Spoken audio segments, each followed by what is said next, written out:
because we just garden the way that my great-grandmother taught me how to garden. They couldn't afford poisons and they couldn't afford fertilizers made out of petroleum, so they used what came out of the pig lots and out of what came out of the cattle pens and what came out of the chicken coops, and that's how they fertilized the ground.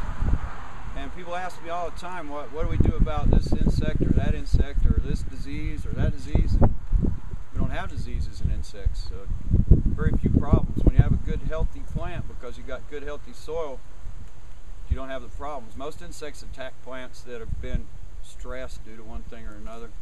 We try to do enough amendments in the soil to keep everything growing good and healthy. If you get a few aphids on it, they'll outgrow them.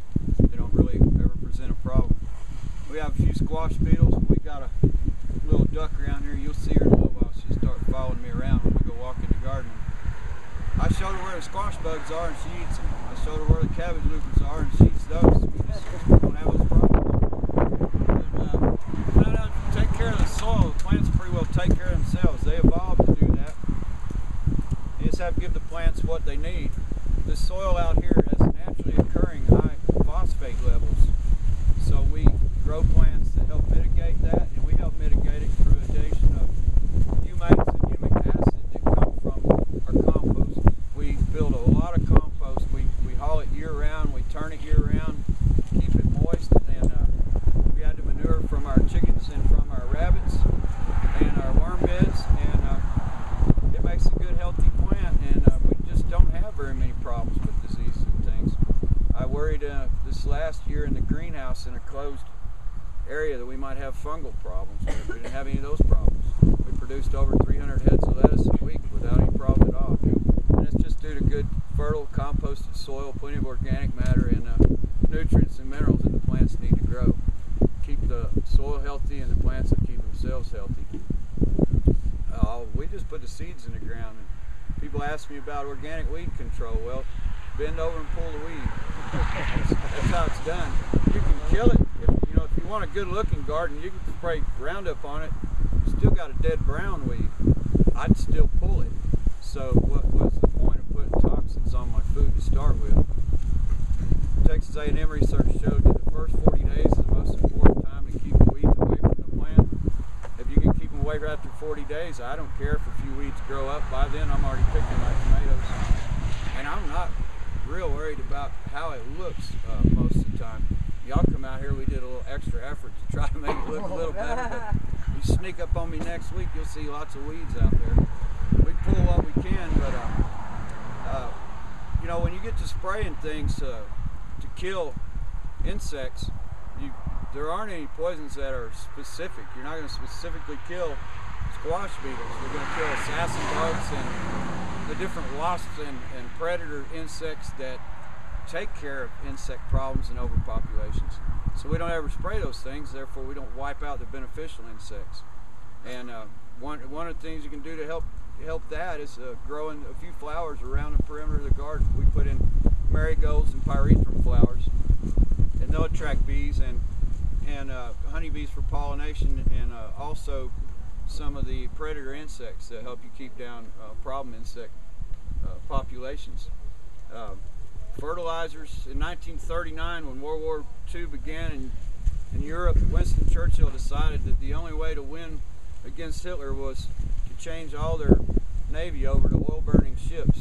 He didn't think coal ships could stay up with them. Hitler had already figured out how to secure enough oil from North Africa to fight the war. So they started drilling more and paying subsidies to drill more. We needed the oil for the war. And we won the war with the oil, but after the war was over, they had to find ways to use all this oil. The price of oil at different times, especially when I invested in it, has dropped as low as $8 a barrel. Back in the 80s, we were down to $8 a barrel, and they're all crying they're going to go out of business. I guess everybody forgot about it. 200 million cars a year that hit the road out there burning that gasoline. I wished I'd have bought a bunch of it at $8 a barrel. I bought it at 50 and sold it at 8. But that's why I'm farming. But when they found ways to use that oil, and they found ways to synthesize things that plants need, nitrogen, or phosphates, and potassium, they synthesize it from the oil by duplicating the molecules. That works. It makes pretty tall green corn, but it makes corn grow fast. It doesn't have the nutritional value that corn grown organically will have, because those minerals aren't in the soil, and that plant grows so fast it's not able to take up what is in the soil. It's been proven through a lot of different research. Organic grown corn will survive a drought much longer and much more productive than conventionally grown corn grown with synthetic fertilizers. It's built up ways over millions of years of evolution to survive the different things the weather throws at it. But when we monoculture it in a field and breed the same genetics year after year after year, or genetically modify it, whatever the case may be, and feed it full of nitrogen, you get big, old, tall, bright, pretty green corn. Watch what happens in a drought, as happened over here on 82 last year, to hundreds and hundreds of acres of corn. It withered. It didn't make a crop, and of course those guys didn't worry about it too much. They had crop insurance, but it had it made corn, it probably would have been used to make ethanol for cars. So it's not even as important to breed the nutrition into the corn anymore as it used to be. 80% of it will probably be used for ethanol or corn syrup or some of the many other things they use it for. I don't think there was a conspiracy to starve us to death or create depression or many other things that they've done with our food. I think it's just a way to learn to use the oil in different ways, and that created all these things. Just like when they release a drug without testing it, and they find out years later all your hair fell out or you had heart valve problems from that drug. It wasn't properly tested before it was put on the market. And that's happened with a lot of our food. We know that bread alone contains 40% less minerals than it did even 20 years ago, and that's due to fast growth and a loss of genetic availability in the crop. When they go out and fertilize with anhydrous ammonia and run it through a wheat field, I challenge anybody to find one living thing in that pasture other than that wheat. Every insect and biological form of life is dead, because anhydrous ammonia is an extremely toxic chemical. I rode in a tractor with a friend of mine that was fertilizing his wheat field with it one day as we were talking, and he had a full sealed cab with an air conditioner and a radio, and we're sitting up in there in a 100-degree day fertilizing this wheat. And every time he turned the corner and lifted that plow, it choked us to death. That anhydrous got up in that cab. And we got to talking about it, and you could watch the field rats and things running out of that field for their lives, because they weren't going to live through it. There's no earthworms in the soil. There's nothing alive in that soil except that. Because it is a toxin. It's good for that one thing that plant needs, the synthetic nitrogen that it provides to make that stuff grow and turn green. It's not putting any food value in there for the people that eat it.